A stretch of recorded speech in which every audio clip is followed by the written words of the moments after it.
Assalamualaikum warahmatullahi wabarakatuh. Alhamdulillahilladzi 'allamal insana ma lam ya'lam. Wassalatu wassalamu ala asyrafil mursalin wa khatamin nabiyyin Sayyidina Muhammadin wa ala alihi wa ashabihi ajmain, amma ba'd. Pendiri Pondok Pesantren As-Sadia yaitu Andre Gruta Puang Ngaji Sade. Andre Gruta Puang Ngaji Sade lahir pada hari Senin tahun 1326 Hijriah. Umur 14 tahun sudah hafal Al-Quran 30 juz. Jadi 14 tahun umurnya sudah hafal Al-Quran 30 juz dan menjadi imam sholat tarwih di Masjid Al-Haram. Jadi Andre Gruta itu pernah jadi imam di Masjid Al-Haram. Umur 17 tahun ibunya meninggal. Jadi masih umurnya 17 tahun meninggal ibunya. 5 bulan kemudian meninggal bapaknya. Umur 21 Andre Gruta datang di Sengkang. Jadi masih umur muda. Kalau kalian ada umurnya 21 tahun. Sudah lebih ya? Berapa? Pas 21. Berarti kalau pas 21 berarti seumur kalian Andre Gruta sudah datang di Sengkang dan menjadi ulama besar. Coba bayangkan itu. Umurnya 21 tahun sudah menjadi ulama besar. Andre Gruta meninggal pada hari Senin. Jadi sama tadi harinya ketika lahir pada hari Senin. Dan kadang-kadang begitu. Kalau kita lahir hari Senin maka meninggal juga hari Senin. Jadi hati-hati kalau hari Senin hari kelahirannya. Hari apa hari ini? Sabtu. Hari Sabtu. Ada yang lahir hari Sabtu? Jangkit dulu. Kurang ini. Ya, berdoa, ada doa panjang umur lah kada jakum. Akhir surah At-Taubah itu doa panjang umur. Insya Allah kalau dibaca itu tidak mati. Nanti setelah dibaca. Ya, nanti coba dibaca. Mau baca mobil. Meninggal pada hari Senin 12 Rabiul Awal 1372 Hijriah atau 29 Desember 1952. Berarti Andre Gruta itu kalau dilihat dari umur Hijriah umurnya 46 tahun. Malolo tuh Gruta meninggal. Tapi luar biasa yang ditinggalkan, banyak menjadi ulama besar. Bisa kita juga seperti itu. Insyaallah. Ya, insyaallah. Andre Gruta melakukan pengajian pada awalnya dimulai di rumah iparnya seperti ini, rumah-rumah ada pengajian. Nah, ada rumah iparnya namanya Haji Ambo Emme. Di antara muridnya di rumah itu pengajian ada namanya Gruta Haji Abdul Rashid, Gruta Zainal Abidin, Gruta Haji Benawa dan Gruta Haji Ambo Dale. Jadi Gruta Ambo Dale itu sudah belajar di Gruta Sade di rumah. Ketika pengajian berkembang, dipindahkan di masjid. Di Sengkang ada namanya Masjid Jami. Pernah lihat Masjid Jami? Ya, alhamdulillah. Ya. Tahun 1930 dibentuklah madrasah karena sudah berkembang, sudah banyak muridnya. Ya. Pesantren As-Sadia dulu namanya MAI. MAI, Madrasah Arabia Islamiyah. Berarti sudah tahu ini. Saya lanjutkan untuk Jami.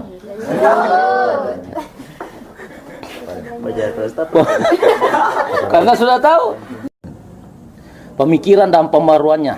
Ya. Pertama dulu pemurnian akidah. Jadi yang Andre Gruta Sade itu yang pertama dulu diperbaiki di Sengkang adalah akidah. Ya. Mengapa akidah di Sengkang pada saat itu masih banyak yang menyembah berhala? Ada yang menyembah bayangan. Pernah lihat bayangan? Itu bayangan. Biasa kalau jalan di siang hari ada bayangannya. Ada yang sembah itu. Ada yang menyembah roh. Ada yang menyembah buaya. Jadi di Sengkang itu ada yang menyembah buaya. Ada yang menyembah pohon. Menyembah kuburan. Nah, semuanya itu diperbaiki Andre Gruta. Tarekat juga. Dulu ada yang sholat hanya 3 kali sehari semalam. Sementara kita wajib sholat 5 kali sehari semalam. Ada juga dulu sholat 1 kali 1 minggu. Barangkali sholat Jumat. Ada orang tidak sholat, tapi hanya merenung, tafakur, bersikir, tidak sholat. Itu dianggap sholatnya. Itu kok sengkang ini semua diperbaiki Andre Guruta. Disengkan dulu terkenal juga bid'ah. Tapi menurut Andre Guruta, bid'ah itu ada 2. Bid'ah itu bidak, bidak.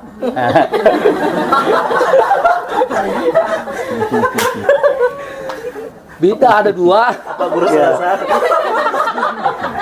Ada yang dianggap baik, ya baik, bid'ah. Yang mana yang dianggap baik itu yang sesuai dengan Al-Quran, hadis, ijma, dan asar. Tidak bertentangan maksudnya. Yang dianggap sesat, dolala, jadi dolala itu sesat. Yang bertentangan dengan Al-Quran, hadis, ijma, dan asar. Kalau bertentangan ya itu tidak boleh.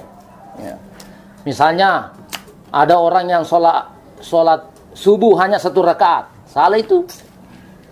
Berapa rakaat sholat subuh? 2.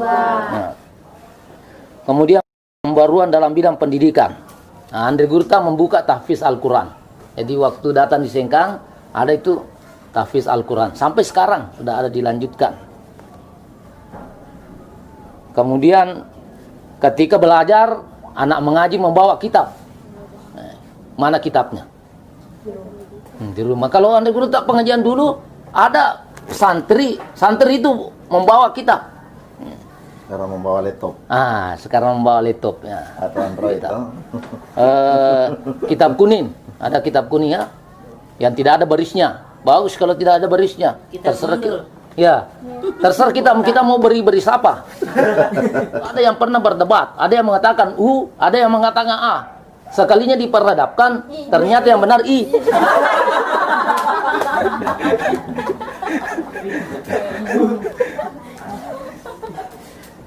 Jadi pengajian berbentuk halakah seperti ini, itu halakah itu ngaji tudang. 2 tahun itu dilakukan di rumah dan di masjid. Kemudian mendirikan MAI, Madrasah Arabia Islamiyah. Di Madrasah Arabia Islamiyah ada namanya Tadriyah, 3 tahun itu. Kemudian ada namanya Ibtidaiyah. Ibtidaiyah dulu 4 tahun, sekarang 6 tahun. Kemudian ada Sanawiyah 3 tahun, sama sekarang 3 tahun. Ada I'dadiyah. I'dadiyah ini persiapan 1 tahun. Ternyata ini I'dadiyah sesudah Sanawiyah, sebelum Aliyah. Aliyah 3 tahun. Kalau sudah selesai Aliyah, baik, sudah ulama besar di situ. Kalau sekarang sudah selesai S2, belum jadi ulama besar. Kalau dulu selesai Sanawiyah, selesai Aliyah, sudah jadi ulama.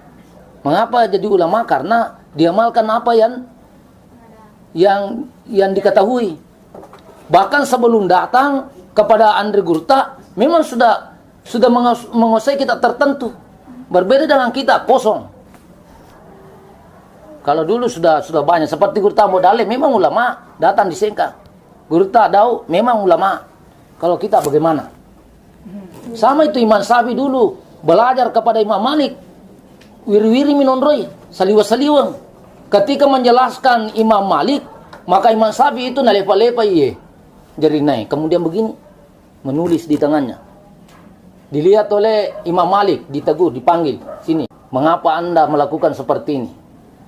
Imam Syafi'i mengatakan, apa yang dijelaskan oleh guru, saya tulis melalui ini, tanganku saya jadikan sebagai pulpen. Air lidahku saya jadikan sebagai tinta menulis. Saya akan menjawab apapun yang ditanyakan kepada saya. Ketika ditanya, ternyata dia dijawab semua pertanyaan. Mengapa seperti itu? Karena sudah dikuasai bukunya gurunya, kemudian datang berguru. Semestinya kalian sudah kuasai asadia sebelum datang di sini. Jadi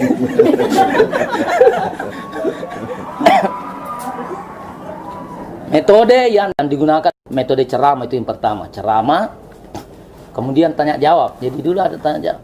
Tapi jangan sekali-kali ya alumni asadia ketika menjelaskan dosen, jangan langsung angkat tangannya, jangan langsung menegur ada saya mau tanyakan, tidak boleh begitu. Dilarang oleh Andre Guruta.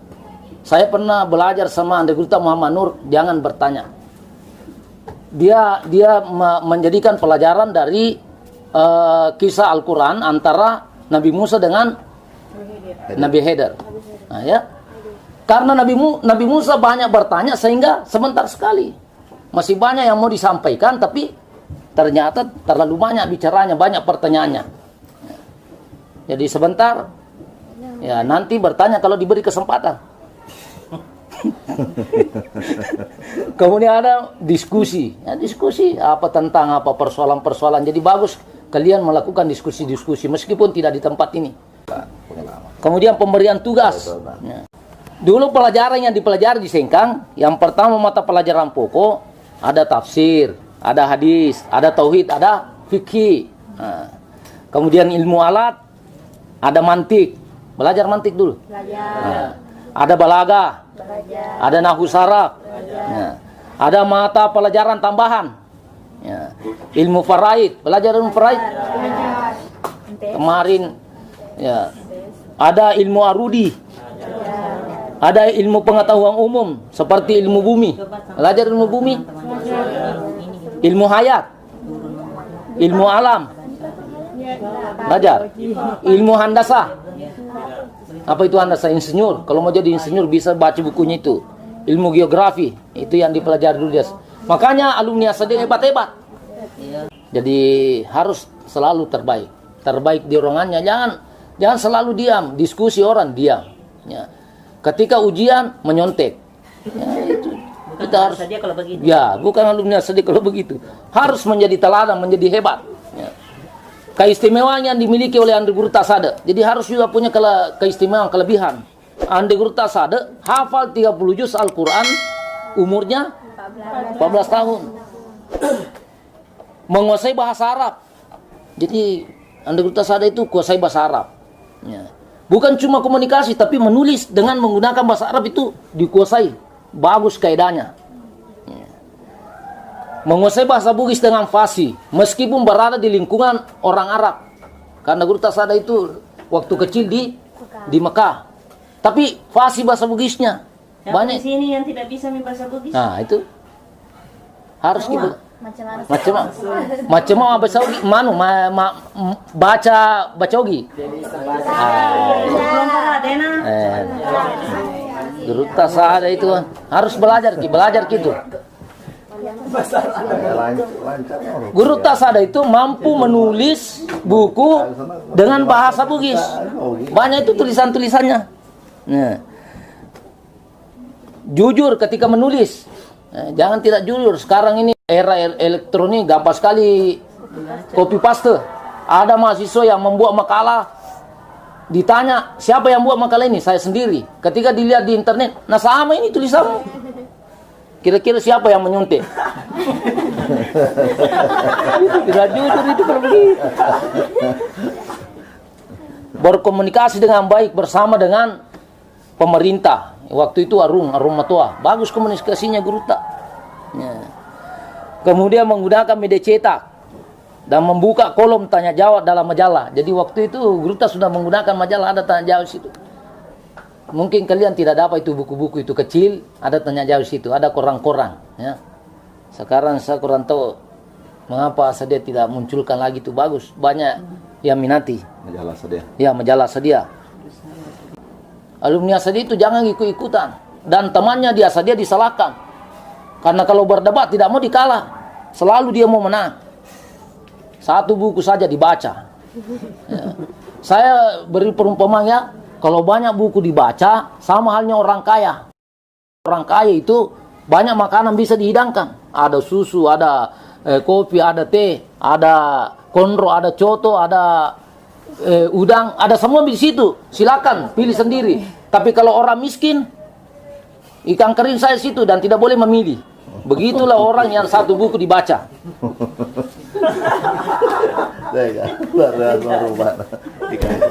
Seandainya daging mah. Ya. Teguh dalam pendirian. Andre Guruta Sade itu teguh dalam pendirian. Andre Gurta Sada itu kalau khutbah Jumat harus berbahasa Arab. Nggak boleh dicampur bahasa Bugis, bahasa Indonesia. Bahasa Arab mulai dari awal sampai terakhir. Bahasa Arab. Kira-kira bisa begitu? Nah, mungkin kalian tidak mampu, jemaah juga tidak mengerti.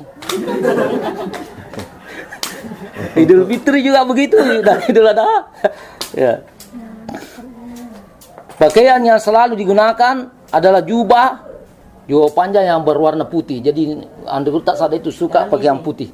Ya. Cuma saya ini tidak pakaian putih karena tadi jalan-jalan ke sana. Tapi kalau hari Jumat, ya, Andre Gurta Sada pernah mendapat penghargaan oleh Presiden. Anaknya yang terima. Ya. Terakhir kata-kata hikmah ya dari Andre Gurta Sada.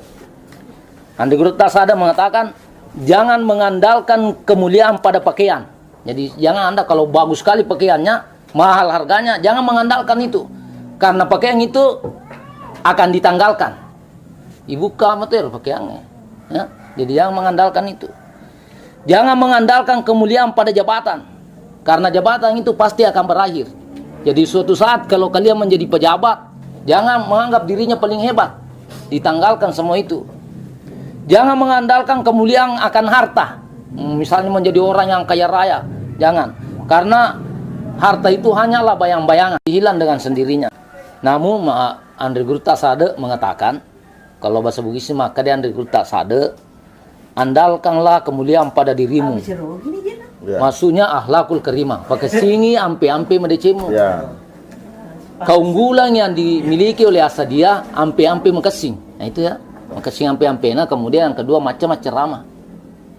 Nah dia kan pere itu tuh macam ramah. Ini terakhir ungkapan. Nah Andre Gurta. Maka dia Andre Gurta nigi deur na fatui macuang yawana tanai nonroi na lebokna. Maksudnya ini siapa yang tidak memiliki ilmu pengetahuan, keahlian atau keterampilan lebih baik mati daripada hidup karena menjadi beban orang lain. Nah, dia harus punya kelebihan. Yang kedua, maka dia Gurta dua tahu masa sekali mati dia Sri Mundri. Dua tahu masa sekali mati Sri Mundri. Sewa ni tamakulewe tuntu padi sengang rilino nade na tuntu itu. Maduana toke pak diseng de nak gunangi pak disengena. Jadi ada dua di situ punya kemampuan untuk menuntut ilmu tapi tidak menuntut ilmu. Banyak hartanya tapi tidak menuntut ilmu. Mak galumi, magati boting. Pak jadi makul ya.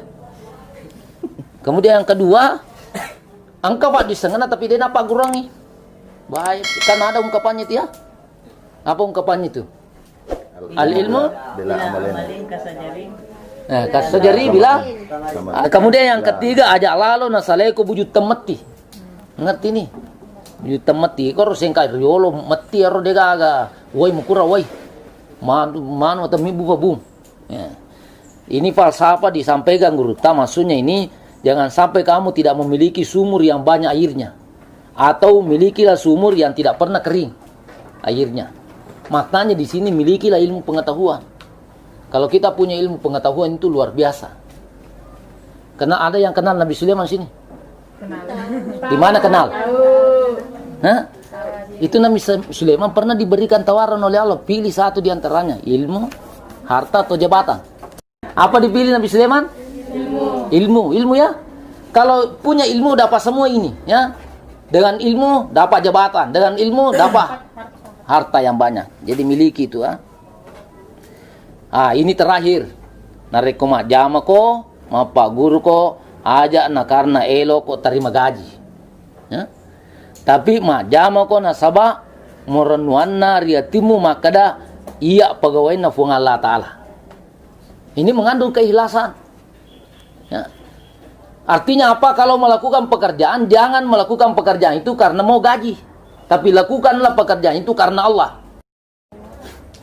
Fuampe ya ampe sitinya aja mu fuampe sabani muri pasangi fakia suku fakiang alabira matapa macora.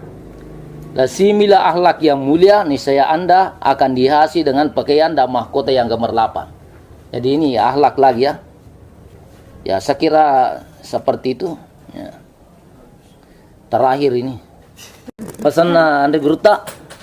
Saya sagaro anu tongang ela kalolo. Majapu mualai buah-buah mafai topinunge kocani macino mariti kiti. Nah, artinya ini apakah termasuk suatu kebenaran Anda membalas kebaikan seseorang dengan kejahatan kepada orang yang telah memberikan minum dengan madu? Apakah itu suatu kebaikan dibalas kejahatan? Misalnya kuraki na finung tawe, kuraki na pandri tawe, sisana madeki yale sanalana. Bukan itu kelebihan kebaikan itu, tinggalkan itu. Kalau kita dibalas kebaikan orang lain, kita berusaha membalas dengan lebih bagus. Jadi kong kemantara ke manu, ya antara ke daging. Saya kira seperti itu. Wabillahi taufiq. Assalamualaikum warahmatullahi wabarakatuh.